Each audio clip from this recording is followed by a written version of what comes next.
안녕하세요. 이번 시간에는 팀노바와 관련된 이제 영상에 댓글을 남긴 거를 보고 팀노바 커리큘럼에 대해서 좀 왜 그런 걸 배우느냐 이렇게 말씀하신 분이 있어서 제가 이제 설명을 드리도록 하겠습니다. 자바, 파이썬은 그렇다 쳐도 C샵이랑 PHP는 왜 배우는 거임? 언어만 보면 웹 개발자를 양성하는 건지 소프트웨어 개발자를 양성하는 건지 모르겠네. 좀 중구난방인 듯 이렇게 말씀을 하셨어요. 아침엔 토스트님이. 그래서 제가 답변을 어떻게 드렸냐면 유니티, 언리얼, 윈도우즈 프로그래밍은 C샵 베이스라서 하는 것도 있고 PHP는 언어 다양하게 배우는 의도도 있고 웹 프레임워크 종류가 가장 많아서 각 프레임워크 비교하고 자료도 다양해서 비교 공부할 때 좋다. 라고 말씀을 드렸습니다. 그리고 서치를 좀 해보시라고. 근데 여기에 이제 정현님이 이런 말씀을 하셨어요. 정현리 1514님께서 초면에 죄송하지만 웹개발자 양성과정과 소프트웨어 개발자 양성을 구분해야 한다는 듯한 주장과 그것을 중구난방이라고 하는 말씀에 회의가 많이 드네요. 필요에 따라 소프트웨어 개발자가 웹개발자가 소프트웨어 개발로 전환되지 못하는 사람이랑 일 같이 하기 싫은데요. 그 둘 중 하나만 선택해야 된다는 식으로 배운 사람을 개발자라고 부르고 싶지도 않고요. 팀노바는 그 둘이 되거나 아니면 전환이 되는데 필요한 체력을 길러주는 데 초점을 맞추고 있는 것으로 전 이해하고 있습니다. 당장 저만 해도 웹개발 회사에 있는지라 평생 노드만 썼는데 회사에서 메타랑 해야 할 일이 있어서 PHP랑 핵 배워서 바로 실전에 투입되고 그거 인프라 고쳐야 해서 인프라팀이랑 대화하려니 C 코드 눈으로 읽어야 하고 언어가 그리 중요한가요? 맞습니다. 제가 말하고 싶은 핵심을 지금 정현님께서 이미 그냥 말씀을 하셨어요. 그러니까 언어로 레벨을 나누는 것 자체가 그 언어로 선입견을 가지는 것 자체가 좀 문제가 많아요. 사실 안타깝게도.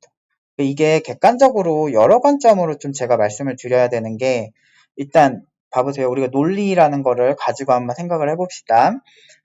점유율이 높은 언어가 현재 대세인 거는 맞죠. 오케이. 거기까지는 누구나 동의하시죠. 그런데 그러면 점유율이 높지 않은 언어는 문제가 많은 것인가? 라고 봐야 돼요. 언어의 본질은 컴퓨터가 내가 원하는 대로 움직여주길 원할 때 활용을 하는 도구입니다. 근데 컴퓨터가 그냥 내가 원하는 대로 동작을 할 때 뭐 성능적인 측면이나 뭐 여러 가지 측면에서 이제 접근을 해야 되겠죠. 그렇게 따지면 근데 뭐 PHP를 비판하는 많은 분들이 그러니까 사실 PHP 5주 잠깐 배우고 마는 거긴 한데 근데 이제 이거 관련해서도 예전에 어떤 강사분이 팀노바 강사분이 요새 그냥 파이썬으로 그냥 저런 거 괜히 오해 사지 마시고 팀장님 어떤 의도인지 잘 아는데 굳이 막 저 사람들이 공격할 포인트를 줄 필요 있을까요? 그 사람 근데 그런 얘기를 하는 거예요. 근데 되게 슬펐거든요. 근데 왜 그러냐면 그러니까 네카라쿠베 당토의 지금 핵심 개발자로 일하는 옛날 동료들 그런 사람들이랑 얘기를 하고 지금 뭐 어디서도 난다긴다는 개발자들 얘기하면 언어 갖고 레벨 나눈 사람들 전혀 한 번도 못 봤고 일단 객관적인 부분에서 말씀을 드리면 뭐 PHP는 또 속도가 느리다 이런 비판을 받는 경우가 있어요. 근데 그거는 파이썬이 할 얘기가 아니에요. 그러니까 언어로 비슷한 알고리즘 짜고 벤치마크를 때려보면 파이썬 베이스가 결코 PHP보다 빠르다고 볼 수가 없어요. 비슷비슷해요. 그리고 애초에 이런 PHP가 나오던 시기의 언어들은 그러니까 메모리 관리를 조금 예전보다 좀 추상적으로 하려고 만들어진 거예요. 그렇게 되면서 개발자들이 포인터를 잘못 참조해서 생길 수 있는 그 메모리적 문제 이런 것들이 상대적으로 더 발생하지 않게 메모리 세이프하게 이제 가는 거거든요. 참조 세이프하게 가는 건데 그렇게 나온 언어기 때문에 성능보다는 사실 요즘 인공지능 속도 빠르던데 파이썬으로 짠 거 아닌가요? 라고 말씀하실 수 있는데 파이썬을 인터페이스로 쓰는 거예요. 그러니까 이게 어떤 중간에 내부는 C나 좀 빠른 언어로 짜고 파이썬은 인터페이스로 쓰는 거고 그런 형태로 사실 인공지능을 쓴다면 PHP도 하려면 다 하겠죠. 근데 PHP 같은 경우는 이제 웹의 역사에서 빼놓을래야 빼놓을 수가 없는 굉장한 언어입니다, 사실은. 그리고 실제로 전 세계에서 아직도 점유율이 제일 높은 언어인 건 사실이에요. 그리고 웹 프레임워크도 제일 많고, 그리고 일단 팀노바의 교육 목적은 뭐냐면 웹 프레임워크도 있고 관련 이제 그 기술, 웹 서버도 전 세계에서 제일 많이 지원하는 그 웹 백엔드 언어기도 해요. 그래서 그런 정말 수많은 서버들을 비교를 해보고 그러니까 요즘은 제일 중요한 게 뭐라 그랬어요? 판단하는 능력이 제일 중요하다 그랬죠.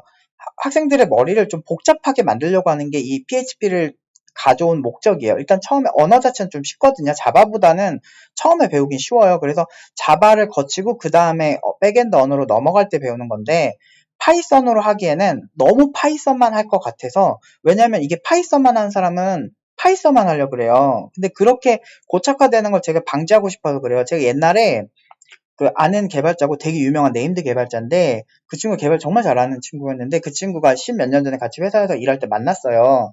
근데 그 친구가 자기 언어만 고집하는 모습을 보면서, 자기 언어는 정말 잘해요. 근데 그런 거 모습을 보면서, 아, 내 제자들은 저렇게 되면 안 되겠다. 왜냐면 앞으로 이제 인공지능 시대가 어떻게 펼쳐질지 알고 있었던 거죠. 그래서 언어는 도구일 뿐, 그 도구에 너무 집중해서 이 도구 아니면 안 쓴다. 이거는 좀 위험하다라고 본 거예요. 왜냐면 플랫폼이 다 바뀌거든요. 안드로이드 나왔죠. 안드로이드 자바로는 막 열심히 짰어. 근데 갑자기 오라클이랑 구글이 분쟁이 생기네. 그러면서 코틀린을 쓰지 않으면 안 되는 것처럼 이제 가잖아요. 그럼 개발자는 어느 순간에는 좀 변화를 해야 되거든요. 그러니까 어쩔 수가 없어요. 그리고 애플에서 원래 오브젝티브 C로 개발을 했었는데, 열심히 그걸로 했는데, 애플에서 갑자기 스위프트 나오더니 이거를 안 쓰면은 좀 불편하게 만드네? 그럼 써야죠. 그러니까 언어가 바뀌는 거 너무나 당연한 거예요. 그래서 일부러 넣은 거예요. 그리고 그 친구들이 웹서버들을 벤치마킹하기도 너무 좋고, 다양한 프레임워크들도 비교해 보면서 각 프레임워크의 목적이나 장단점을 비교해 볼 때 이 판단력이 좋아진다는 거지. AI 시대에 이제 노가다 작업은 AI가 할 거고, 그 친구들에게 AI들에게 어떤 업무 지시를 어떤 방식으로 어떻게 이해해서 하느냐가 중요한 입장에서, 지금처럼 서버가 굉장히 많은 이 PHP 같은 언어, 그리고 히스토리가 되게 많아서 그 역사적으로 찾아볼 자료도 너무 많고, 그리고 웹 기술에서 사실 여러분들이 그러니까 우리나라 워낙에 자바 공화국이라서 뭐 자바 스프링만 생각하는데, 실제로 그 서양 쪽이나 이런 데서는 웹 기반 기술들, 지금 나온 프레임워크들이 특히나 지금 파이썬에서 요즘 제가 제일 좋아하는 뭐 패스트 API 막 이런 거라든지, 그리고 파이썬의 원래 기존 백엔드의 강자였던 장고 이런 거, 다 PHP 쪽에서 다 파생돼서 나온 거예요. 그러니까 그 벤치마킹을 안 하면 나올 수 없는 그런 구조로 나왔어요. 그래서 실제로 다 같이 벤치마킹 하고요. 스프링도 PHP 쪽을 벤치마킹 하고, 왜냐하면 웹서버 옵션만 봐도 거의 공통으로 가져가는 게 대부분이고, 지금은 거의 상향 평준화가 돼서 사실은 조금 프레임워크 좀만 찾아봐도 PHP 프레임워크 중에 뭐 랄라벨이나 지금 파이썬 장고나 아니면은 뭐 노드.js의 노드.js의 기본 처음으로 깔면 있는 그런 기본 느낌 모토나 철학이나 그 스프링이나 다 지금 확장성, 생산성 같은 방향성으로 가고 있거든요. 이벤트 드라이븐으로 가고 있고 다들. 그러니까 알면은 분석을 해보고 알고 해석할 수 있다면, 아, 웹개발자들이 언어가 달라도 서로 같이 가고 있구나, 이거를 볼 수가 있거든요. 이런 걸 공부를 시키려면 복잡해야 돼요, 좀. 그리고 저는 예전부터 얘기했지만 뇌의 어떤 그런 뇌지컬, 이거에 굉장히 집중하고 뇌의 가소성에 굉장히 집중을 하고 있다라고 제가 계속 얘기하고 있죠. 그러니까 앞으로의 시대는 오히려 인간 본연의 그 순수한 집중력의 시대가 될 거고, 암기력은 의미가 없어지고 오히려 순간 집중을 하면서 정말 고성능의 CPU 마냥 내 뇌를 업무 지시를 하는데 써야 되거든요. AI한테 업무 지시를 해야 하는데 써야 되는 방향으로 가고, 그게 이제 업계에서 원하는 방향일 거라는 게 계속 제가 주장하는 생각인데, 이런 상황에서 이런 어떤 제 생각들을 이렇게 매번 말씀드리기도 힘들고, 그래서 제일 무서운 게 이제 사실은 책 한 권만 읽으신 분들이 되게 위험한 게, 그것만 진리라고 생각하는데 사실 그거를 비판하는 다양한 걸 읽어볼 필요가 있거든요. 왜냐면 간디 같은 것도 인도에서 쓴 그 간디에 대한 되게 좋은 그런 얘기가 있고, 같은 사람이라도 되게 비판적으로 쓰는 것도 좀 보고, 그리고 그게 객관적인 사실인지 보고 하는 게 진정한 지식인의 길이라고 생각을 하는데, 단순히 이제 PHP만 하면 하등한 언어, 좀 잘못된 언어, 이렇게 보는 건 너무나 잘못된 생각이에요. 사실 논리적으로도 보면, 물론 C샵 까는 거는 그것도 되게 웃긴 게, 윈도우즈 프로그래밍을 하려면 마이크로소프트에서 C샵을 밀고 있는데, 당연히 윈도우즈 프로그래밍 하려면 당연히 있어야 되고, 유니티나 언리얼 엔진 할 때도 C샵 많이 쓰고, C샵은 사실 뭐 말해 뭐해 라는 느낌이라 그냥 얘기를 안 할 거고, 그걸 C샵까지 까는 거는 좀 사실 문제가 있는 거고요. 그걸 떠나서 이제 일단 좀 객관적으로 보면 성능적인 측면에서 파이썬이 PHP보다 우수하다. 그렇게 하기에는 파이썬도 되게 느리기로 유명한 언어예요. 그래서 의미가 없고, 그리고 파이썬이 요즘 많이 쓴다. 언어라고 하는 건 사실 이게 파이썬이 훌륭한 언어이기도 해서 그런 것도 있지만 사실 그렇게 따지면 지금 안 쓰는 코볼은 훌륭하지 않냐라고 하면 사실 코볼로도 얼마든지 해요. 저는 그래서 C랑 C++도 그렇고 이게 대세가 되고 사용자가 많아진다고 해서 그 언어가 압도적으로 우월하다고 보기에는 조금 애매한 게 있어요. 왜냐하면 C샵이 우리 컴퓨터 역사를 보면 C샵이 아니고 C나 C++이 높은 점유율을 얻게 된 이유가 기본적으로 이제 사람들이 많이 쓰기 때문이죠. 근데 그 시대에 애초에 이게 어, 그 벨 연구소에서 이게 데니스 리치나 그런 분들이 이걸 만들 때 애초에 커널 쪽에 되게 불편함을 해소하기 위해서 C라는 언어를 만들었거든요. 근데 그 전에 언어들은 그러면 C보다 못하냐라고 말하기에는 애초에 C가 탄생하기 이전에 있던 언어들 있죠. 에이다라든지 뭐 코볼이라든지 이런 여러 또 파스칼 이런 언어들을 참고해서 만든 게 C예요. 그렇기 때문에 다 이제 있으니까 서로 도움을 준 거고, 지금 당장 쓴다고 해서 얘네들이 문제가 되거나 별로인 건 아니에요. 여전히 금융사 쪽에는 코볼 여전히 쓰는 경우도 많고요. 그리고 그 플랫폼이나 사용할 수 있는 이제 그러니까 이게 끌어다 쓸 수 있는 게 되게 많으니까 그냥 뭐 라이브러리 같은 것도 가져다 쓰기도 되게 좋고 그러니까 아무래도 C 베이스 C++이 되게 대세였던 거지. 그러니까 점유율이 단순히 많다고 해서 그것만 써야 된다. 그거 아니면 잘못되고 무시하고 이런 거는 진정한 개발자의 어떤 좋은 자세가 아닙니다. 그리고 좀 잘 알아야죠. 그리고 여기서 이제 제가 좀 느낀 거는 그런 거예요. 자바랑 파이썬은 그렇다 치고 이게 문제인 거예요. 본인이 선호하는 인기 언어는 괜찮다 이거죠. 근데 이거를 역지사지로 돌려서 이제 회사에서 비슷한 그런 분들의 케이스를 좀 찾아서 얘기를 해보면 옛날에 어떤 분은 C는 가장 완벽한 언어라고 막 부르짖던 회사에 그런 개발자분이 있었어요. 그분이 막 학력이 부족하지도 않아요. 그분이 박사학위자였어요. 근데 연봉은 그 당시에 되게 적었어요. 왜 그럴까요? 그러니까 저는 그러니까 제 개인적인 생각이지만 그분의 편협한 사고력 때문에 박사학위자들은 기본적으로 메타인지를 잘해야 되잖아요. 전 세계 논문을 다 읽고 나와 관련된 그런 논문들을 리스트업하고 그런 비교 분석도 해야 되는 게 연구자의 기본 자세인데 그분 같은 경우는 애초에 강한 선입견과 강한 그런 고집 이런 걸로 C 아니면 나머지는 다 별로야 라는 생각을 갖고 있기 때문에 그 회사에서도 이렇게 딜을 해본 거죠. 그때 3,500인가 그 정도밖에 안 불렀거든요. 이게 한 10년 전 얘기인데 근데 아무리 그래도 박사학위자가 무슨 3천이요. 그 당시에도 5천 이상은 그래도 대부분 받았던 분위기인데 그 사람이 3천 대 한 중반밖에 못 받는 거야. 박사학위까지 따고 그렇게 고생해서. 근데 그렇게 된 이유가 제가 그때 거기 이제 내부 직원분한테 물어봤어요. 근데 저분은 박사학위자인데 왜 이렇게 연봉이 낮게 계약을 하셨대요? 이렇게 하다 보니까 그런 어떤 실력이 별로였다라는 게 이제 기본인데 저는 이런 부분들 C가 가장 완벽한 언어고 C 아니면은 별로고 이런 편협한 시각 때문에 그랬던 거 아닐까라고 추측을 하거든요.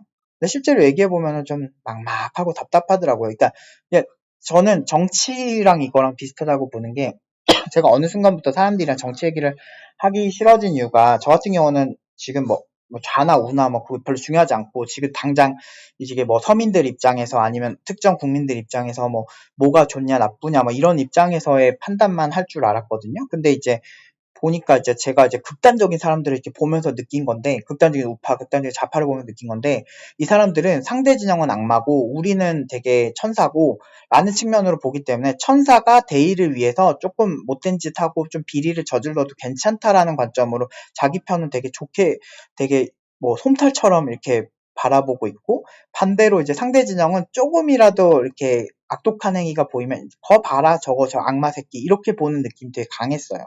그러니까 그러면서 느낀 게, 이게 그냥 되게 감정적인 판단이구나, 정치가. 이게 그런 느낌이 되게 많이 들었죠, 사실은. 그러면서, 그 순간부터, 정치는 웬만하면은 그냥 내 마음속에만 이렇게 얘기를 하고 소신껏 그렇게 해야 되겠다라는 생각밖에 안 들고, 이게 감정으로 넘어가면 안 돼요. 언어에 대해서 맹신하고 그런 거는 좋은데, 이런 감정의 영역을 넘어가면요, 언어도 아까 그런 그 박사 기자분처럼 되게 편협하게 될 수 있죠. 근데 지금 여기서 정현님께서 이렇게 댓글에 달아주신 것처럼 이렇게 상황을 바라보셔야 돼요. 왜 그러냐면 하다 보면 진짜 여러 언어를 하게 돼요. 저 아는 분도 그 지금은 사라졌는데 국내 진출한 어떤 되게 해외에서 엄청 대박난 기업이 있었는데 갑자기 국내 진출하게 되면서 그 사이트를 오픈을 하게 됐어요. 근데 그때 그분이 원래 다른 언어로 되게 유명한 사람이었거든요, 국내에서. 근데 그 런칭을 할 때 그 새로 하는 언어인데도 금방금방 또 공부 빡세게 해가지고 금방금방 뚝딱뚝딱 만드셨어요. 근데 저도 그 15년 전? 15년 전, 이게 벌써 까마득하네요. 그러니까 15년 전에 병역 특례돼서 들어간 업체에서도 처음에는 자바를 했었어요. 자바 스프링을 하다가 그 다음에 PHP를 좀 했었어요. 그러다가 자바 베이스로 네티로 서버 하는 것도 좀 만지게 됐고, 그러다가 또 코어 쪽 보니까 C를 또 해야 돼요. C++이죠. 정확하게 말하면 C++로 해야 됐었고, 이미지 처리하는 쪽에서 C++로 해야 됐었고, 그러다 보니까 언어 3개 정도는 한 프로젝트에서 했거든요. 스마트폰 앱과 서버 작업인데도 불구하고. 그래서 사실 언어가 왔다 갔다 합니다. 그리고 이것저것 많이 하게 되고, 필요하다면 할 줄 알아야 돼요. 그래서 저 학생들이 팀노바 졸업할 때 보통 언어를 한 6개, 7개 정도 합니다, 보통은.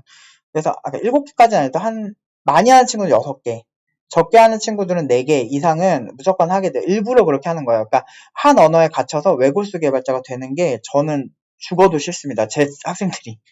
그렇게 하면 안 돼요. 그리고, 이렇게 얘기하면 또 뭐 어쩌고저쩌고 학원 얘기를 할까봐 미리 좀 쉴드를 치자면, 기본적으로 이런 그 학교에서 우리 전공자가 아니신 것 같기도 한데, 그 전공자들은요, C랑 자바나 파이썬 정도는 그냥 3개 정도는 기본적으로 합니다. 전공자들도. 그리고 필요에 따라서 이제 그 다른 언어들을 가져와서 쓰기도 해요. 뭐 스칼라라든지. 그러니까 학교 커리큘럼 선택에 따라 다릅니다. 그리고 인공지능 관련 언어도요, 다시 한두 개만 있는 게 아니에요. 크게 봤을 때 한 대여섯 개 되거든요. 거기에 아예 인공지능 플랫폼에서만 사용하는 언어들도 있고요. 그러니까 되게 많아요. 그러니까 잘 모르면 사실 질문을 해주셔야지 이거는 무조건 문제다라고 확증 편향으로 말씀을 하시면 사실은 좀 되게 아쉽고, 이제 사실 뭐 제가 이런 거 알려주는 게 뭐 제 직업일 수 있지만, 사실 그렇게 막 되게 훌륭해 보이지는 않습니다. 오늘 여기까지 하도록 하겠습니다.